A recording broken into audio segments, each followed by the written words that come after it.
मंच पर आसीन हमारे बाएं ओर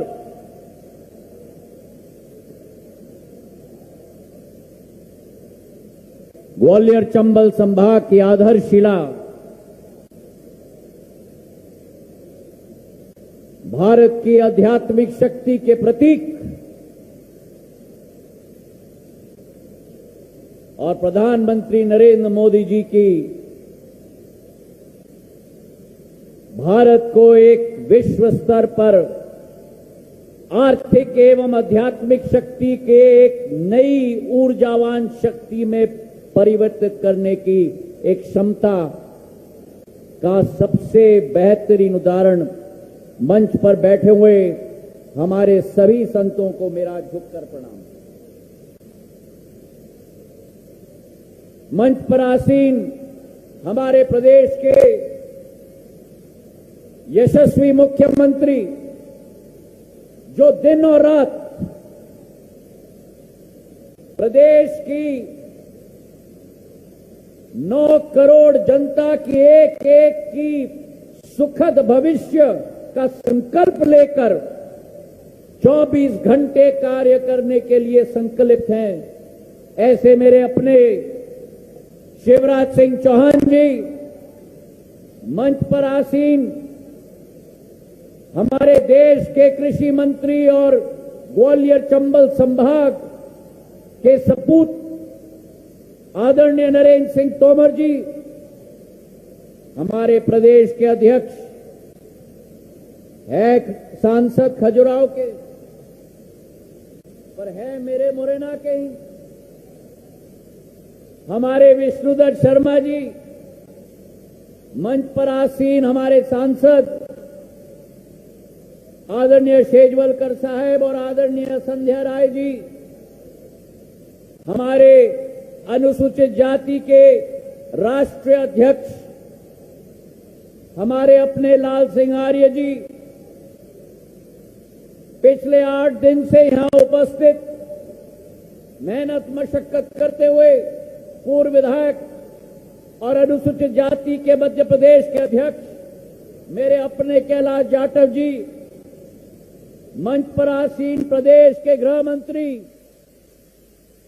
हमारे अपने नरोत्तम मिश्रा जी, प्रभारी मंत्री आदरणीय तुलसी सिलावट जी, ऊर्जा मंत्री प्रद्युम्न सिंह तोमर जी, प्रभुराम चौधरी जी, माननीय सुश्री मीना सिंह जी, अरविंद भदौरिया जी, भारत सिंह कुशवाहा जी, सुरेश राठखेड़ा जी, ब्रजेंद्र सिंह यादव जी, ओपीएस भदौरिया जी, अभय चौधरी साहेब, कौशल शर्मा जी, इमरती देवी जी, जीतू जिराती जी, मुन्नालाल गोयल जी, श्रीमती दुर्गेश कुमार जाटव जी, मंच पर आसीन समस्त महानुभाव और मेरे सामने बैठी हुई मेरी आन बान और शान ग्वालियर चंबल संभाग की समस्त जनता जनार्दन जो इस महाकुंभ में उपस्थित है। सर्वप्रथम इस देश के सबसे प्रखर व्यक्तित्व के धनी, ज्ञान के प्रतीक, संविधान के शिल्पकार और समस्त भारत के पथ प्रदर्शक परम आदरणीय बाबा साहब अंबेडकर जी के चरणों में मैं शीश झुकाकर नमन करता हूं। मेरे भाई और बहनों,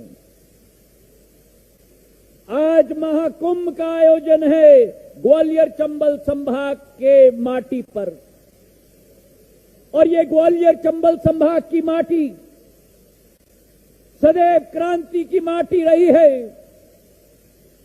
सदैव बलिदान की माटी रही है, सदैव न्याय की माटी रही है।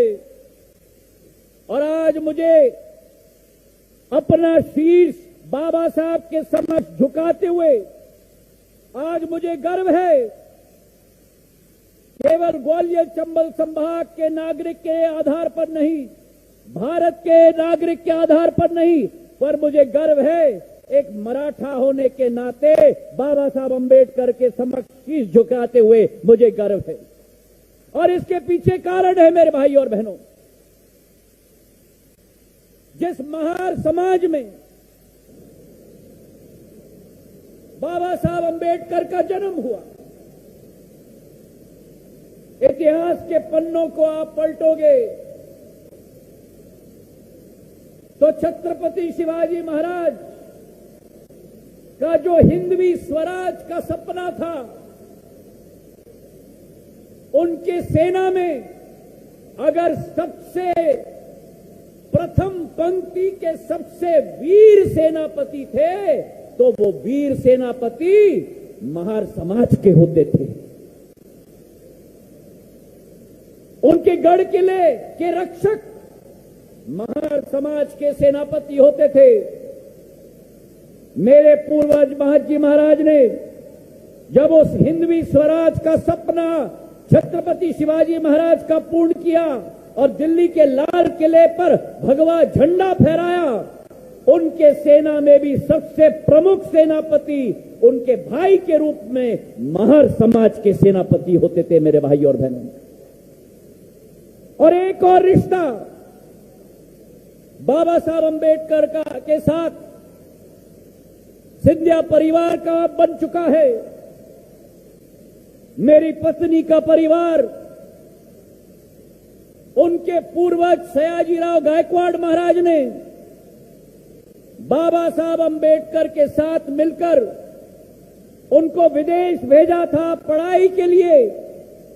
और जब विदेश से पढ़ाई से वापस आए बाबा साहब अंबेडकर, तो सयाजीराव गायकवाड़ महाराज के साथ उनके भाई के रूप में उनके राज्य के शासन में एक से एक हाथ मिलाकर भाई के रूप में कार्य करने का एक योगदान बाबा साहब अंबेडकर का रहा। तो आज इस महान देश के शिल्पकार बाबा साहब अंबेडकर के चरणों में हम नमन करते हैं। मैंने शुरुआत में कहा कि भारत आज आर्थिक प्रगति के रास्ते पर है। प्रधानमंत्री जी के नेतृत्व में आज भारत विश्व की 5वीं सबसे बड़े आर्थिक शक्ति के रूप में आज स्थापित हो गई है और 2030 तक हम उस शिखर तक पहुंचेंगे प्रधानमंत्री जी के नेतृत्व में। पर प्रधानमंत्री जी की सोच और विचारधारा है कि केवल आर्थिक शक्ति नहीं, भारत को एक आध्यात्मिक शक्ति के रूप में उभरना होगा। और इसलिए केदारनाथ से, बद्रीनाथ से मऊ, बाबा साहब अंबेडकर का जन्म स्थान से लेकर उज्जैन के महाकाल तक एक नई जागरूकता भारतीय संस्कृति की राष्ट्र स्तर पर नहीं, विश्व स्तर पर प्रधानमंत्री तैनात कर रहे हैं मेरे भाइयों बहनों। तो एक हाथ में भारत आर्थिक शक्ति के रूप में उभर रही है और दूसरे हाथ में भारत एक आध्यात्मिक शक्ति के रूप में उभर रही है। और जब इन जो दोनों का संगम होता है तो भारत का मुकाबला विश्व का कोई देश नहीं कर पाएगा। और उस जागरूकता की पहल में हमारे गुरु, हमारे संत महात्मा, जिसमें सर्वश्रेष्ठ संत रविदास जी हो, हमारे वाल्मीकि जी हो, हमारे ज्योतिबा फुले जी हो, संत गाडगे साहब हो, उस श्रृंखला में हमारे बाबा साहब अंबेडकर भी हमारे देश के गुरु और संत हैं मेरे भाई और बहनों। और ये मैं स्पष्ट करना चाहता हूं, मैंने कल कार्यकर्ता कार्यक्रम में भी कहा था, बाबा साहब अंबेडकर केवल अनुसूचित जाति समाज के संत महात्मा नहीं, बाबा साहब अंबेडकर पूरे भारतवर्ष के संत महात्मा हैं। और अतिशयोक्ति नहीं होगी अगर मैं कहूं कि बाबा साहब अंबेडकर पूरे विश्व के पथ प्रदर्शक आप बन चुके हैं। बाबा साहब अंबेडकर की अगर हम बात करें, मध्य प्रदेश का नागरिक होने की वजह से हम धनी हैं कि बाबा साहब अंबेडकर का जन्म मऊ में हुआ, हमारे प्रदेश में हुआ। और उनका जीवन संघर्ष से भरा हुआ था। बचपन से संघर्ष का रास्ता उन्होंने अपनाया। और ऐसा संविधान उन्होंने बनाया जिस संविधान को आज कहा जाता है विश्व में लोकतंत्र की जननी भारत जो बनी है, उसका श्रेय अगर किसी को जाता है तो बाबा साहब अंबेडकर को जाता है। मेरे भाई और बहनों, आज एक आजाद भारत में यहाँ पर हम अपना जीवन यापन कर रहे हैं। आजादी के अमृत महोत्सव का वर्ष है ये, और वो आजादी के अमृत महोत्सव में बाबा साहब अंबेडकर को श्रद्धांजलि अर्पित करते हुए हम ये प्रण और संकल्प लें कि उनके दिखाए हुए पथ पर हम चलेंगे। उन्होंने हमें कहा था कि शिक्षित बनो, संगठित हो और संघर्ष करो। और आज भारतीय जनता पार्टी, प्रधानमंत्री जी शिवराज सिंह जी की यही सोच है कि आज भारत के एक एक जनता और मध्य प्रदेश के एक एक नागरिक के हाथों में वो औजार देना होगा जिसके आधार पर एक विकसित मध्य प्रदेश और एक विकसित भारत का तैनात हम लोग आज कर पाएंगे। बाबा साहब ने अपने जीवन में बहुत संघर्ष किए। 1927 में उन्होंने जामदार तालाब का संघर्ष किया, जहां अनुसूचित जाति के हमारे नागरिकों को उस तालाब से पानी पीने का संघर्ष करके सफलता उन्होंने प्राप्त की। कालाराम मंदिर का संघर्ष किया, जब उस समय में अनुसूचित जाति के लोगों को मंदिर में प्रवेश नहीं किया जाता था। बाबा साहब अंबेडकर ने उस मंदिर के द्वार खोल के हर नागरिक को वहां दर्शन करने का हक दिलवाया। और बाबा साहब अंबेडकर ने केवल अनुसूचित जाति समाज की लड़ाई नहीं लड़ी, बाबा साहब अंबेडकर ने केवल भारत का संविधान का निर्माण नहीं किया, लेकिन बाबा साहब अंबेडकर ने मेरी महिलाओं की लड़ाई भी लड़ी। अगर संविधान पढ़ोगे तो अनुच्छेद 14 और 16 में उन्होंने ये स्थापित किया कि आजाद भारत में महिलाओं को वही हक देश में मिलना चाहिए जो हक हर नागरिक को मिलना चाहिए। तो बाबा साहब अंबेडकर सबके थे और हम सब बाबा साहब अंबेडकर को पूछते हैं। आज मैं पूछना चाहता हूं, जिस बात की शुरुआत पूर्व वक्ता ने किया, आज देश में कई नेता ऐसे हैं जो जब चुनाव आ जाता है तो बाबा साहब अंबेडकर जी को याद करते हैं। चुनाव आता है तो दलित के मसीहा के रूप में आगे बढ़ना चाहते हैं। मैं उन नेताओं से पूछना चाहता हूं, 75 साल क्या किया? मैं उन नेताओं से आज पूछना चाहता हूं जिन्होंने पिछड़े वर्ग को कलंकित करने का काम किया और आज माफी मांगने के लिए भी तैयार नहीं होते। मैं उन नेताओं से पूछना चाहता हूं जो हमारी देश की राष्ट्रपति पहली बार आदिवासी समाज की महिला है, उन पर कटाक्ष करने का उन पे हिम्मत हुई। और उन नेताओं को मैं इतिहास के पन्ने दिखाना चाहता हूं। जब बाबा साहब अंबेडकर ने प्रण और संकल्प लिया था 1950 में पहली बार लोकसभा चुनाव लड़ने के लिए, तो वो कौन सा दल था जिस दल ने बाबा साहब अंबेडकर के विरुद्ध उम्मीदवार खड़ा किया? जवाब दे वो कांग्रेस पार्टी देश की जनता को। और केवल ये नहीं मेरे भाई और बहनों, केवल उम्मीदवार खड़ा नहीं किया, लेकिन स्वयं तत्कालीन प्रधानमंत्री जवाहरलाल नेहरू जी प्रचार करने गए थे बाबा साहब अंबेडकर के विरुद्ध। मेरे भाई और बहनों, इसका जवाब और इसका बदला आप और हमको लेना होगा, ये मैं आपसे निवेदन करना चाहता हूं। 75 वर्ष मेरे पूजनीय बाबा साहब अंबेडकर को इंतजार करना पड़ा। देश की माटी की पहचान के लिए इंतजार करना पड़ा, सम्मान के लिए इंतजार करना पड़ा, मान के लिए। और मेरे भाई और बहनों, जब भारतीय जनता पार्टी की सरकार केंद्र में स्थापित हुई, तब मेरे परिवार के ही अटल जी ने वही प्रधानमंत्री जी हैं जिन्होंने बाबा साहब अंबेडकर को भारत रत्न प्रदान किया।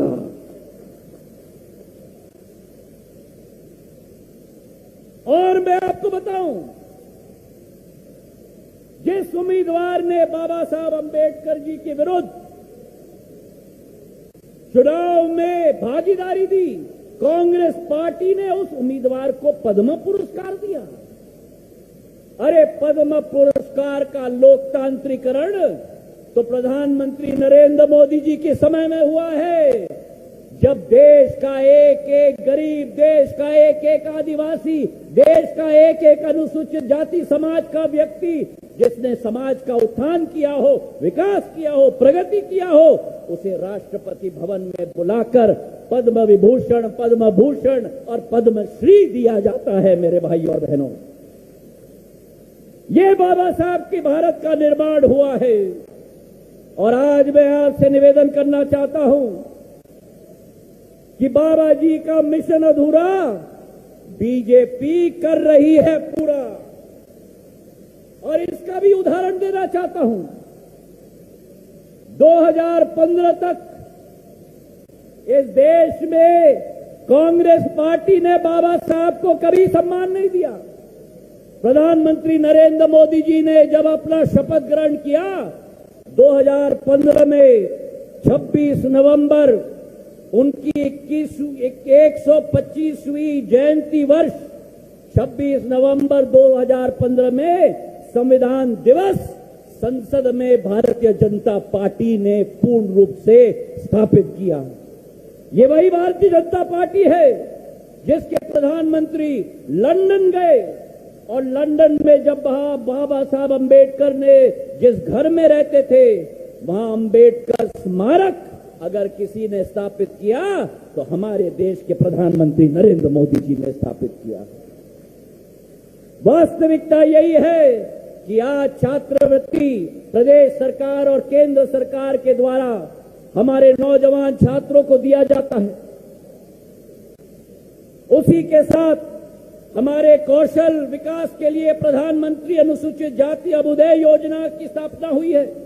450 एकलव्य स्कूल में 40,000 शिक्षकों और कर्मचारी की नियुक्ति की गई है। और जहां केंद्र सरकार कार्य कर रही है वहां प्रदेश में भी शिवराज सिंह जी हमारे समाज के लिए पूर्ण रूप से संकल्पित हैं। ये एक ही प्रदेश की सरकार है शिवराज सिंह जी के नेतृत्व में, जहां अनुसूचित जाति समाज के लिए 26,000 करोड़ बजट में आवंटित किया गया है। मेरे भाई और बहनों, तालियों की गड़गड़ाहट से शिवराज सिंह जी का धन्यवाद अर्पित करें।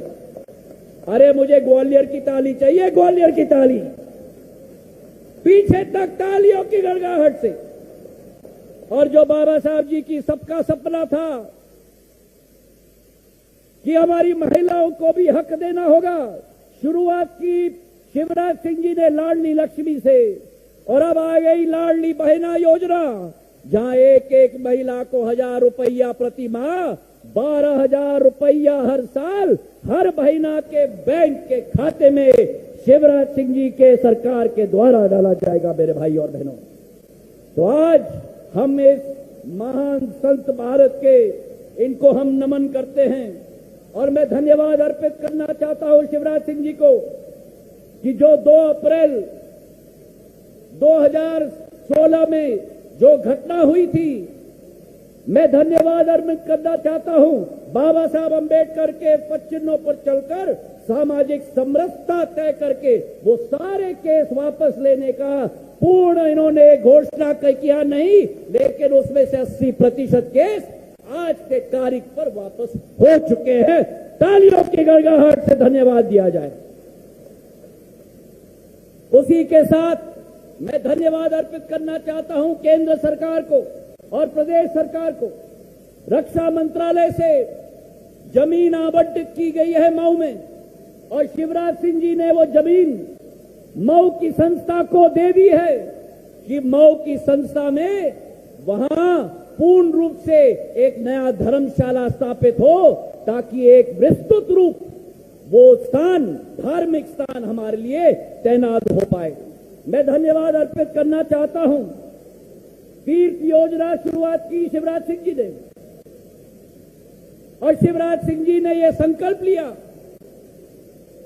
कि कई देशों में अंबेडकर जयंती मनाई जाती है, दुनिया में के सामने बाबा साहब को लाने का काम शिवराज सिंह जी ने संकल्प लिया है। जन्मभूमि मऊ हो, नागपुर में दीक्षा भूमि हो, मुंबई में चैत्य भूमि हो, लंदन में शिक्षा भूमि हो और दिल्ली में कर्म भूमि हो, इन पांचों स्थान को मुख्यमंत्री तीर्थ योजना में शिवराज सिंह जी ने सम्मिलित कर दिया है। मेरे भाई और बहनों, और आज इस दिवस पर मैं बाबा साहब को प्रणाम करता हूं और शिवराज सिंह जी से निवेदन करना चाहता हूं कि आपने सागर में संत रविदास जी का धाम स्थापित करने का निर्णय किया है। मऊ में आपने जन्मस्थली को विस्तृत रूप देने का संकल्प लिया है। मैं आपसे हाथ जोड़ के निवेदन करता हूं कि ग्वालियर में भी शासकीय जमीन दे, ताकि एक अंबेडकर धाम ग्वालियर में भी हम लोग स्थापित कर ले। अगर आप लोग मेरे साथ सहमत हैं तो हाथ उठाओ, मुट्ठी बांधो और कहो मेरे साथ, बाबा साहब अमर रहे। पीछे तक बाबा साहब अमर रहे, बाबा साहब अमर रहे। धन्यवाद। जय हिंद, जय भारत। बहुत बहुत धन्यवाद। माननीय केंद्रीय नागरिक विमानन मंत्री श्री ज्योतिरादित्य सिंधिया जी बहुत आदर के साथ आमंत्रित हैं। माननीय सांसद खजुराहो एवं प्रदेश भाजपा अध्यक्ष श्री विष्णुदत्त शर्मा जी।